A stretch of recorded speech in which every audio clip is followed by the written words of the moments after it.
The most familiar face in Western art probably never existed.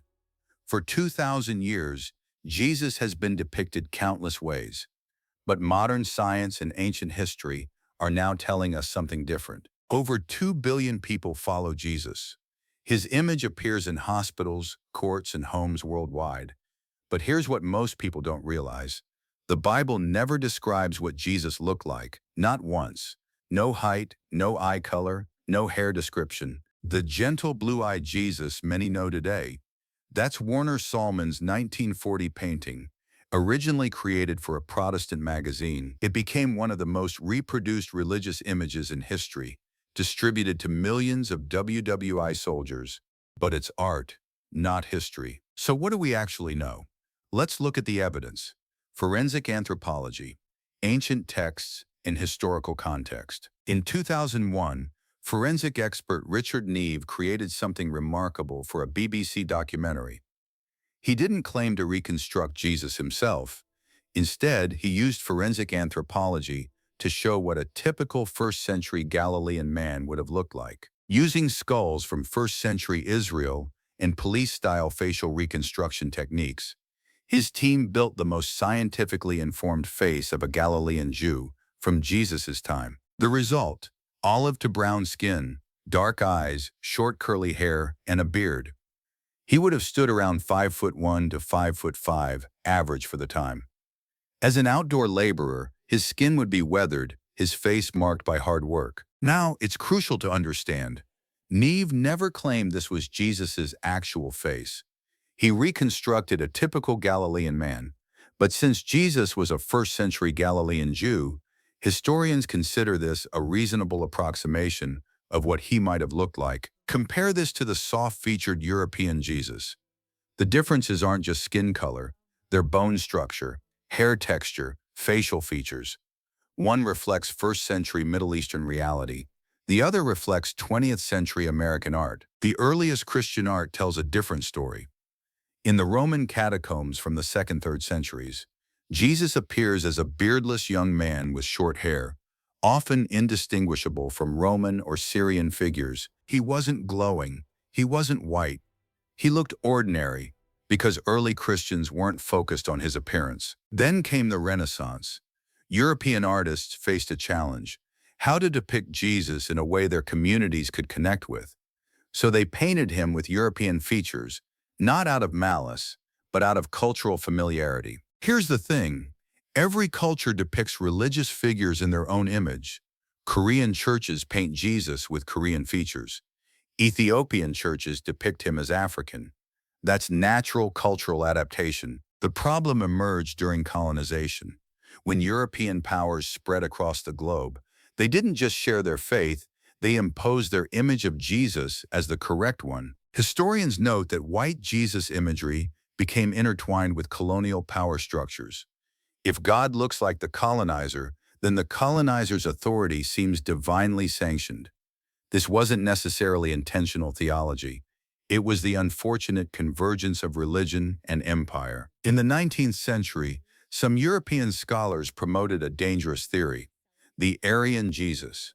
They claimed Jesus wasn't really Jewish, but a lost Aryan from the north. This had no historical basis, but it served a political purpose. Historians universally agree Jesus was a first-century Jew from Galilee. He was circumcised, celebrated Passover, quoted Hebrew scripture, and was executed by Roman authorities as King of the Jews. The historical evidence is overwhelming. Today, some white supremacist groups still promote the Aryan Jesus myth, ignoring both historical evidence and forensic science, because admitting Jesus was a Middle Eastern Jew would contradict their ideology. The real Jesus, a brown-skinned Semitic Jew, is the exact opposite of the Aryan idol. And that's why historical accuracy matters. While Europe was depicting Jesus in European terms, the Ethiopian Orthodox Church was portraying him as a black African, and they've been doing this for nearly 1,700 years. This wasn't a political statement, it was cultural authenticity. Ethiopia adopted Christianity in the 4th century, before most of Europe. Their depiction of Jesus reflects their own ancient tradition. In 1706, a Congolese woman named Kimpa Vita taught that Jesus was African, Born in the Kingdom of Congo, not Palestine, she was captured and executed by Catholic authorities. Her crime was challenging European religious authority. During the civil rights movement, some activists painted white Jesus statues brown. Critics called it vandalism. Supporters called it reclamation, a way of saying, if we're made in God's image, then God can look like us too. Here's what's historically interesting. Ancient Israel sat at the crossroads of three continents. Jesus' family fled to Egypt, Africa. The region had constant movement between Africa, Asia, and Europe. So a dark-skinned, Middle Eastern appearance is historically consistent with the geography. Recently, AI image generators have been used to visualize Jesus based on historical data rather than artistic tradition. But it's important to understand, AI doesn't discover truth. It generates images based on the prompts and data it's given. When prompted with historical and forensic data, first-century Galilean, Semitic features, outdoor laborer, AI systems consistently generate faces with dark brown skin, short curly hair, and Middle Eastern features. What's notable is the consistency. AI reconstructions based on historical data look remarkably similar to Neve's forensic reconstruction. Both show a Middle Eastern man with dark features, not a European. Some AI models have even used the Shroud of Turin as a reference. The results? Still no blue eyes, no flowing blonde hair, no European bone structure. Here's what we can reasonably conclude. When you remove 2,000 years of artistic tradition and focus on historical and forensic evidence, multiple independent methods, forensic anthropology and AI, converge on similar features. A dark-skinned, Middle Eastern man. Many Christians ask, does Jesus' appearance really matter? If he's the Son of God, isn't his message more important than his looks? And theologically, that's a fair question. If you believe Jesus is divine, his physical appearance is secondary to his teachings. But here's why the historical question still matters. If appearance truly doesn't matter, why did European depictions become the standard worldwide? Why were other cultural depictions marginalized or suppressed? When a Korean church paints Jesus with Korean features, we call it cultural adaptation. When Europeans did it and imposed it globally through colonial power, it became something else, cultural hegemony. The problem isn't that Europeans depicted Jesus as European. Every culture does that. The problem was claiming that only the European depiction was correct, and using political power to enforce it. The historical Jesus, a brown-skinned, Middle Eastern Jew, actually looks more like the refugees, the oppressed, and the marginalized that he taught about. That's not a political statement, it's a historical observation.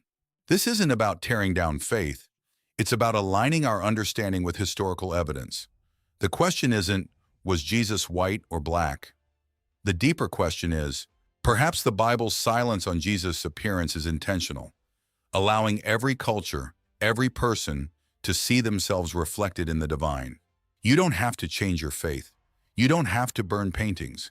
But understanding the historical Jesus matters. The blue-eyed, fair-haired Jesus is a 20th century artistic creation. The historical Jesus was a first-century Middle Eastern Jew who lived among the poor, the outcast, and the colonized. Next time you see a white Jesus painting, appreciate it as art, but remember the history. Ask, who created this, when, and for what purpose? And whose image got left out? If this opened your eyes, share it. Stay curious, stay critical. And remember, faith is stronger when it's grounded in truth. Subscribe for more history your textbooks didn't tell you, and comment, how does your culture depict Jesus? We'd love to see